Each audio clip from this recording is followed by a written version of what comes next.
안녕하세요. 오늘은 요한 2, 3서 그리고 유다서를 보도록 하겠습니다. 각각 한 장씩 총 3장입니다. 먼저 요한 2서는 저자가 사도 요한입니다.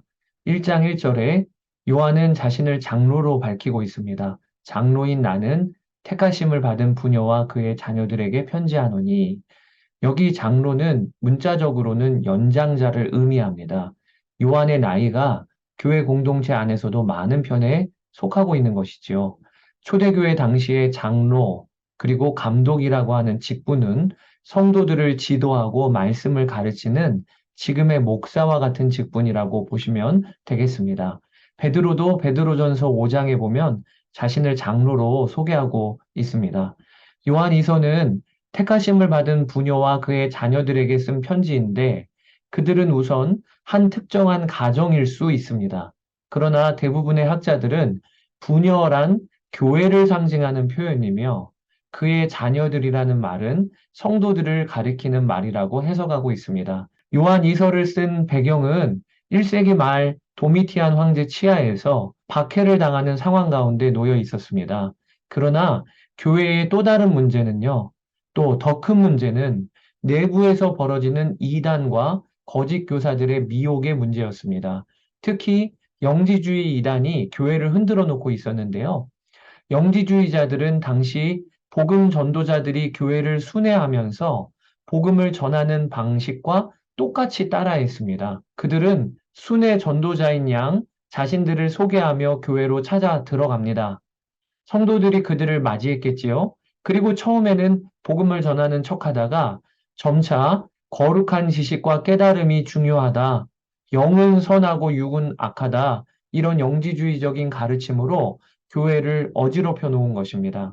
그래서 요한은 이 영지주의자들로부터 택하심을 받은 부녀와 그의 자녀들인 교회를 지키기 위하여 편지를 쓰고 있는 것이지요. 먼저 요한은 편지의 서두에 너의 자녀들 중에 아버지께 받은 계명대로 진리를 행하는 자를 내가 보니 심히 기쁘다, 이렇게 칭찬을 하고 있습니다. 그러면서 곧바로 지금 문제가 있다, 그것이 미혹하는 자들이 세상에 많이 돌아다니고 있는 것이다 라고 지적합니다. 그리고 구체적으로 미혹하는 자들이 누구냐? 예수 그리스도께서 육체로 오심을 부인하는 자들이라. 영지주의자들은 육은 악하다고 믿었으니까 우리의 구원자이신 예수님도 육신으로 오실 리가 없다, 그저 나사렛 사람의 몸을 빌려 사역하셨다가 십자가 달리실 때 성자 하나님은 그 몸을 떠나셨다, 이렇게 주장했거든요. 이것을 가연설이라고 부른다고 했지요. 문제는 그들이 순회 전도자처럼 가장을 하여 교회 침투에 들어온다는 것입니다. 그리고 지역의 교회들을 돌면서 그들을 미혹했다는 것이지요. 사도 요한은 그들을 분별하는 법을 가르쳐 줍니다. 어떻게 분별하는가? 그들의 말과 열매를 주목해 보라 라는 것입니다. 영지주의자들은 거룩한 지식과 깨달음이 중요했기 때문에 형제 사랑과 그 열매에 대해서는 강조하지를 않고 그 삶에도 열매가 없었어요. 요한은 이것을 주목하라는 것입니다. 너희가 처음부터 들은 바와 같이 사랑 가운데서 행하라. 그리고 사랑이 제일이야, 이렇게 말씀을 전하기도 하고 그 열매도 맺히는가를 눈여겨보라. 그러면 거짓 교사들이 와서 교회를 흔들 때 분별할 수 있다는 것입니다. 누구든지 이 교훈을 가지지 않고 너희에게 나아가거든 그를 집에 들이지도 말고 인사도 하지 말라, 이렇게 지침을 주고 있는 것이지요. 이것이 요한 2서의 내용입니다. 이어서 요한 3서인데요. 요한 3서도 마찬가지 상황 가운데 쓰여진 것이라 보시면 됩니다. 사도 요한이 가이오라고 하는 제자에게 편지를 씁니다. 이 가이오는 구체적으로 누구인지는 알려지지 않지만 교회의 지도자였을 것입니다. 순회 전도자들이 돌아다니면서 교회를 찾아가 그들에게 복음을 전하고 하나님의 말씀으로 성도들을 세우는 일을 하고 있었는데, 영지주의적인 이단들과 섞여서 교회가 혼란스러운 상황을 맞게 된 것입니다. 그래서 교회들 중에는 영지주의자들을 배격하고 그들을 쫓아내는 일에 힘쓰다 보니까 정작 순회 전도자들마저도 영접하지 않고 그들을 냉대하는 분위기가 벌어지기도 했던 거예요. 요한 3서는 이 문제에 대하여 다루고 있는 것입니다. 가이오가 지도하고 있는 교회 공동체에도 이 문제가 벌어졌는데 본문에 보면 사랑하는 자여 내가 무엇이든지 형제의 곧 나그네 된 자들에게 행한 것은 신실한 일이다. 그들이 주의 이름을 위하여 나가서 이방인에게 아무것도 받지 않고 사역을 하고 있는데 성도들이 이런 순회 전도자들을 영접하고 그들을 대접하는 것이 마땅한 일이다. 이렇게 가이오에 속한 공동체들은 대부분은 순회 전도자들을 잘 영접을 했어요. 요한은 그것을 칭찬하고 있습니다. 그런데 내가 듣자 하니 디오드레베가 나의 추천에도 불구하고 복음 전도자들을 맞이하지 않고 그들을 쫓아낸다는 소식을 들었다는 거예요. 그래서 요한이 쓰고 있는 거예요, 이 편지를. 디오드렙에 그가 으뜸되기를 좋아하고 사도인 내가 추천하여 보낸 전도자도 맞이하지 않으니 내가 가면 그를 잊지 않고 징계할 것이다. 요한 3서는 이처럼 디오드레베라는 구체적인 인물을 언급하면서 경고하고 있는 내용이 담겨 있습니다. 그러면서 요한은 데메드리오라고 하는 한 사람을 추천을 합니다. 가이오에게 추천한 것이죠. 이 데메드리오는 나뿐 아니라 뭇 사람들에게도 칭찬을 받는 자라.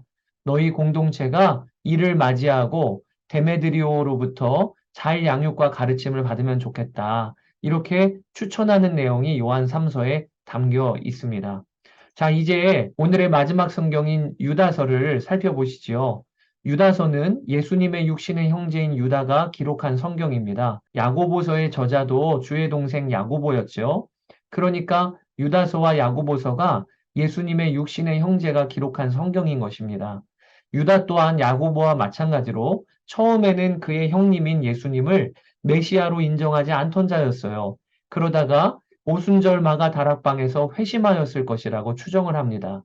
놀라운 것은 야고보서도 그렇던데 유다서도 공통점이 글의 서두에서 자신을 소개할 때 나는 예수 그리스도의 종이라고 소개한다는 것입니다. 여러분 이게 주목할 만합니다. 야고보나 또 유다나 자신의 형님에 대해 한때는 예수님이 미친 자라 하여 잡으러 간 적도 있었죠.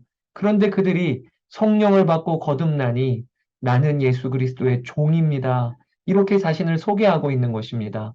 복음은 이처럼 내가 주인된 삶에서 예수님이 주인된 삶으로 우리를 바꾸어 놓습니다. 유다서의 수신자, 독자는 유대 기독교인이라고 추정합니다. 왜냐하면 본문에 구약의 성경 인물들과 사건들이 계속하여 등장하고 특히 구약의 위경들이 사용되어지기 때문에 이것을 이해할 수 있는 유대적 배경을 갖고 있는 기독교인들이 이 서신서를 읽었을 것이라고 추정합니다.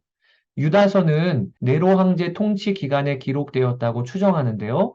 지금 가장 큰 문제가 교회 안에 들어온 거짓 교사들의 문제였습니다. 그 거짓 교사들이 무엇을 주장하였는지는 본문에는 구체적으로 드러나 있지는 않아요. 그러나 하나님의 은혜를 방탕한 것으로 바꾸고 발람의 어그러진 길로 가는 자들, 자기 몸만 위하는 자들이라는 표현이 곳곳에 담겨 있는 것을 보면 거짓 교사들은 복음을 자기 사리사욕을 위하여 전하고 또 말과 삶이 일치하지 않는 자들이었음을 추측할 수가 있습니다.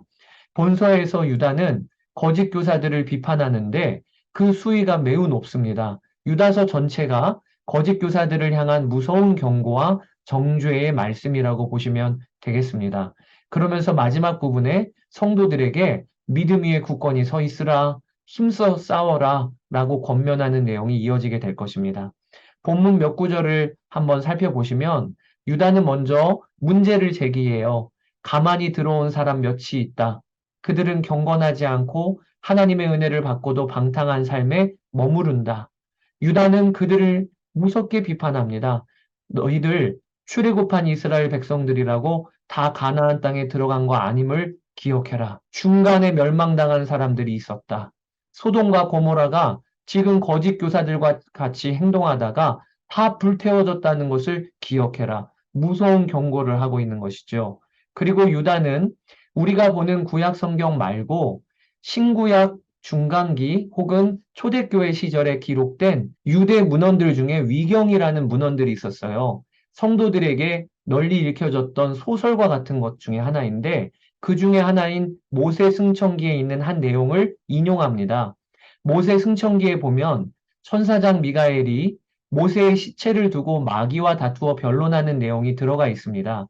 이때 미가엘은 하나님을 모시고 있는 천사이기 때문에 그는 자신이 판결을 내리지 않습니다. 왜냐하면 판결자는 하나님이시니 말입니다. 그런데 반대로 마귀는 자신이 판결을 내리고 정죄를 합니다. 그 내용을 유다가 인용하고 있는 거예요. 지금 거짓 교사들이 하는 행동을 보라. 그들은 자신들이 다 아는 것인 마냥 교회를 판단하고 정죄하고 있지 않느냐.